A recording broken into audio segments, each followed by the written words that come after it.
Joining me now is Nationals frontbencher Barnaby Joyce, as Shadow Minister for Veterans Affairs and former Deputy Prime Minister. Barnaby Joyce, a peace memorial in a Victorian council, backed by an RSL branch that honours all people who have faced great dangers in the fight for freedom of all countries and doesn't single out Australians or even the conflicts that we've been involved in.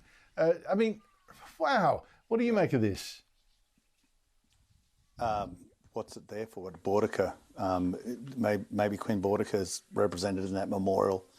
But on a more serious note, what happens if those who are invading Australia, the Japanese Imperial Army, if they thought that, I'm sure there's some of them thought they were doing it for the betterment of the world, a peaceful transition to under Imperial Japan. The fact that we'd been enslaved as a people and destroyed, it seems to be irrelevant. I'm sure there were some people in fascist Germany who, for what bent and twisted ideas, they might have thought they were doing the world a favour. Are we representing them in the memorial?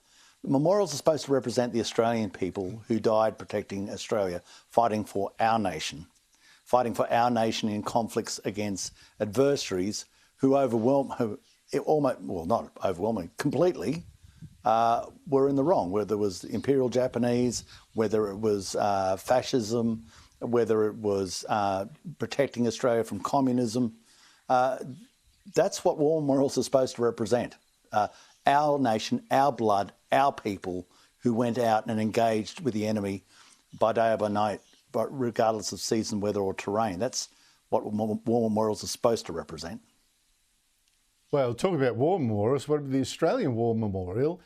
By law, it's there to mark the sacrifice in wars for Australia, for the nation of Australia.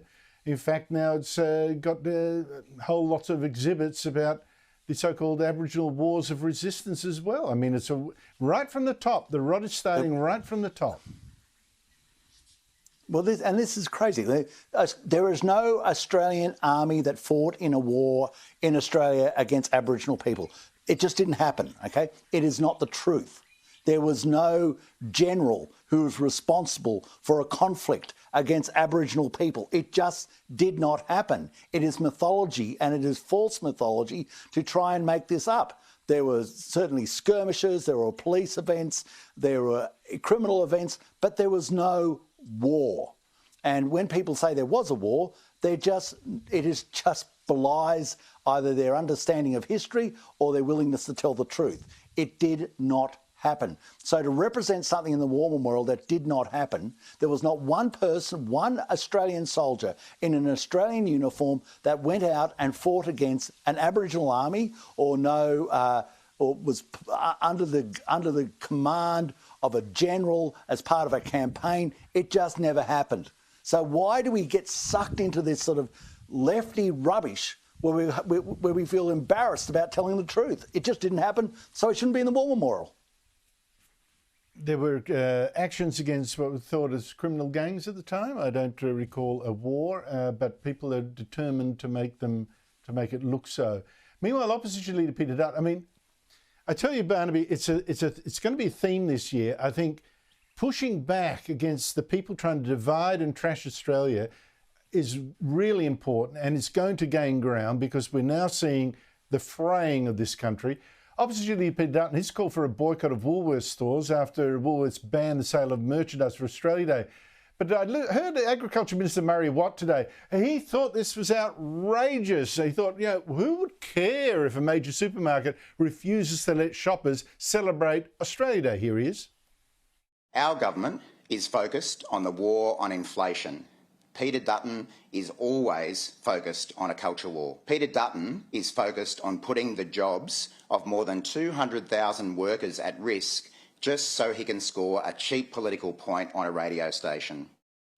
I mean, Murray Watt ended with an idiocy there. It's not putting the jobs of 200 people at Woolies, 200,000 at risk, because if you switch your custom to Coles, that's more jobs for Australia. So basically, it's a net win. What do you make of it all? Oh, well, first of all, it's disgraceful that Woolworths have this belief. I don't believe it's the shareholders of Woolworths, and I don't believe it is the customer. It's obviously not the customers of Woolworths, but it's that little clique that little special clique who, like me, probably went to the appropriate school in the appropriate suburb, and now they are fighting their culture war against Australia.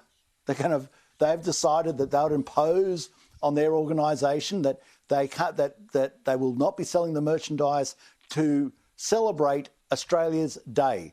This is the day where people who have gone beyond what they have to do as a citizen, where we respect and we reflect and we honour those people who have done so much for our nation, probably a lot more than a lot of those executives and senior apparatchiks and Woolworths have done for our nation. It also represents the fact that from a penal colony and from the Aboriginal people and a penal colony of convicts, we've created this incredible nation, the most egalitarian nation on earth, where you don't have to be born in the better suburbs to get to the top. And I think that's worth celebrating.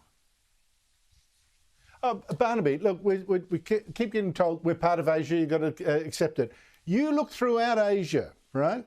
Throughout Asia, with a couple of, maybe an exception, Japan, you would struggle. I dare say you wouldn't find a country as free and egalitarian and wealthy and secure and safe as Australia. I do not understand why we should be ashamed of this country. Well, this is the thing, it's part of that cultural clique, the G&T politics at evening, that, oh, well, you know, we've got to do something that's maybe, you know, makes us feel better about the fortunate circumstances we were born to and we live in. And we do it by trashing Australia Day. What they are doing, though, is people are aware of it. And the more they try to trash Australia Day, the more that people will say, no, you're not. And they'll stand up for it, and they'll absolutely make sure that people see their patriotism towards our nation, because that's the glue that holds us together. Your own little individual sort of causes where you decide that the way you're going to be recognised is to smash something up does not create a stronger nation. It destroys the nation we have. You don't see the French doing this to the Bastille Day, or even the Chinese. Their national day is the celebration of Mao coming in, who was responsible for the deaths of tens of millions of people. Yet the same people will go to business functions with those Chinese businessmen and say what a wonderful outfit that is. Yes. Probably because there's a buck in it for them.